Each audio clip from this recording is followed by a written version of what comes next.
Hi again, folks. Welcome to the Sabre Zone. This is a video on the channel that, if you're new, that always discusses what you said, how you said it, and I'm going to show you the clip.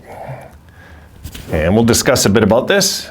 And before I get into this clip, the last video that I was talking about the Prospects Challenge, the stat I forgot was I somehow did not get the shots on goal in that third period. I just didn't get it yesterday. And I tried, I replayed it.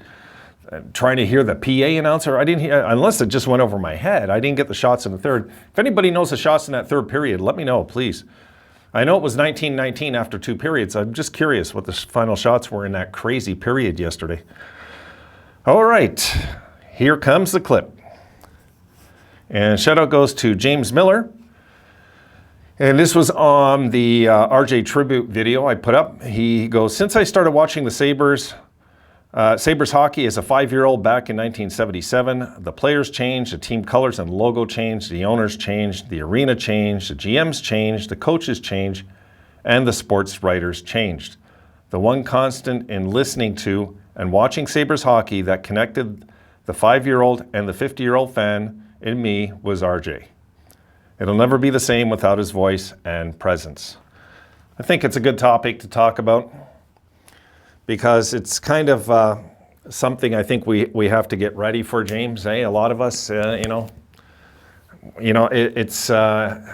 going to be strange, I think, especially for Buffalonians that live out in Buffalo, to actually not hear RJ calling the games anymore. But I got a suspicion if the Sabres put together a deep playoff run in the next few years, or if there's ever a game they're playing to win the Stanley Cup, I can't see them not forcing RJ by gunpoint to call that game. I can't see it not happening. That's just my feel. Let's say the Sabres are, and God willing his health is good and years in the future, and we're in a championship situation, I couldn't picture RJ not calling that game. I just couldn't picture it, because it would be so fitting, right? I mean, my goodness, he's been with the team basically since their inception, like 51 years, and just crazy to think, somebody did that job for that long. He just must love this team and the fans, and my goodness, it's a real touching thing. Putting together that video, it wasn't like deadly hard, but it had to be timed right, certain clips, music, all of it, whenever I do videos like that, James, what I do is I got an idea with a song in my head, and then I connect it to something, it's always the song first, believe it or not, when I make those videos.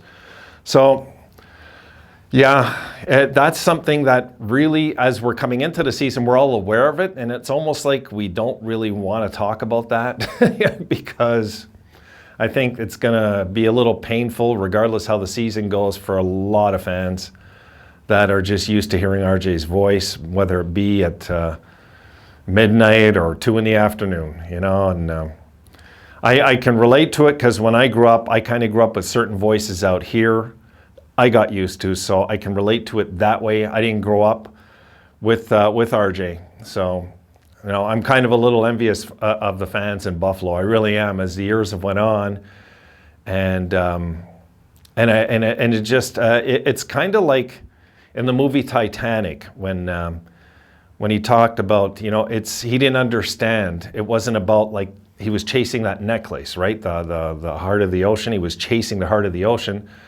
But he didn't realize till he took in Titanic what this was really all about. And it's kind of that way with RJ, I find. It's kind of that way with RJ. It's till you take it in and really take it in and try to understand that why so many fans like that aren't even Sabres fans love this guy, and I mean, he's just such a nice man too, and not just a great announcer, but he's such a nice man, such a gentle person.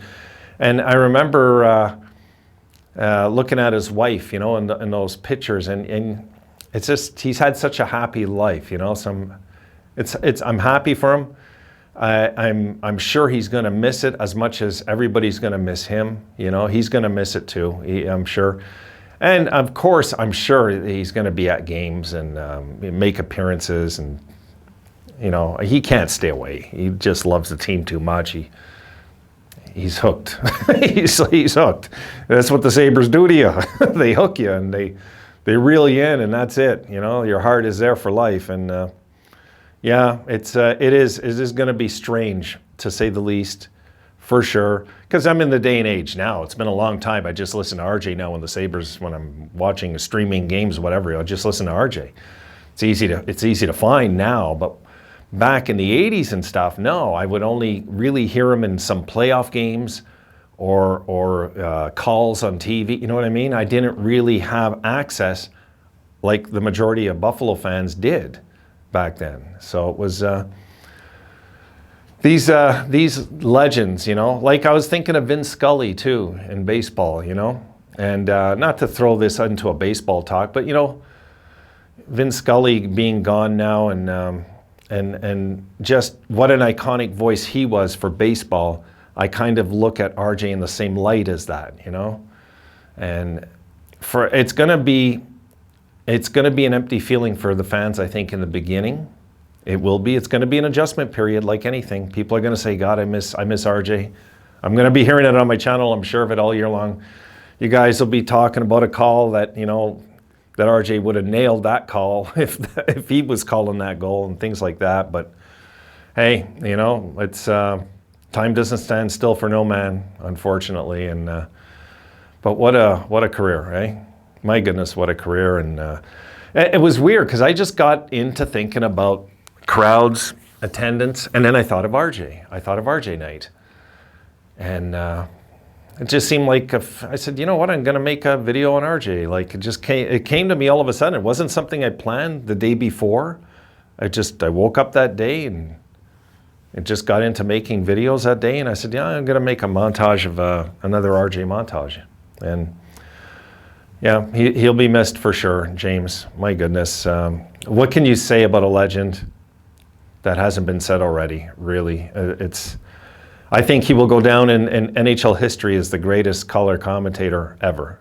When it's all said and done in our lifetimes, we'll look back to RJ and say this man was the best in his craft, and he did it very humbly. This man has no ego. This man is very humble. He jokes about how he forgets things. Like, you know, this guy just, you know, what's not to like about this guy? Really, it's, you know, he's the type of guy, if he lived in my building and I ran into him, I could probably talk to him all day and just listen to what he has to say. Because he has good sense of humor, you know, which I like. I like that about him. You know, he's got that funny side to him as well. And of course, yeah, he's definitely going to be missed. This man will be loved forever in Buffalo. And you know, I'm just happy he has his health, and that when he was in his fight for his health, that he came through, you know, because we need those stories too. We need our heroes. I say this often, and that doesn't just transpire to players, it transpires to color commentators. You know, they can become heroes in every sense of the word because we grew up with them, we grew up with their voice. They comforted us at nighttime. I can't tell you how many times I'd be listening to the radio. I could sneak, though. I remember I could sneak on to Hartford and Buffalo. I had a shortwave radio back in the day. And I said, hey, you know, I just turned it enough and I might be able to get the Sabres game in, you know. I was able to get it. I remember there was one night, thank goodness I got this one. I'm going to guess, I'm just going to guess this was 1982. It was 80, 81, 83, somewhere around there. Anyway, it was Dave Andreychuk scored to tie the game up. It was in Hartford. The Sabres are down 4-2, and Andreychuk scored. The Sabres scored 2 goals in the final 30 seconds to tie that game, and I went crazy, of course. And you know, it's these are just memories I have, and I would love nothing more than to meet RJ in my lifetime. I've never met him. I've never seen him in person. You know, so I'd like to meet him one day. You know, maybe I will, maybe I won't. If it's in the cards, I will. You know, but good topic, I thought. So yeah, I'm gonna be thinking about him too this year. It's gonna be strange, listening to Sabres and knowing that RJ's not calling games no more. You know, it will be weird. All right, guys, that's it for this one. I'm gonna see you guys tomorrow. I'm gonna get this up to you. and I'm gonna go have a coffee. Take care, guys. See you then.